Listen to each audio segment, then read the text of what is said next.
धूल से भरे पहाड़ों के बीच एक छोटा पिल्ला पत्थर ढोता था।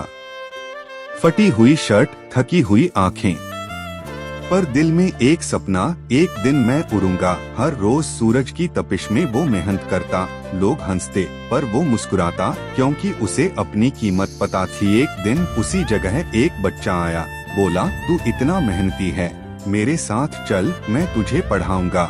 और उस दिन से वो पिल्ला मजदूर नहीं, सपनों वाला चैंपियन बन गया।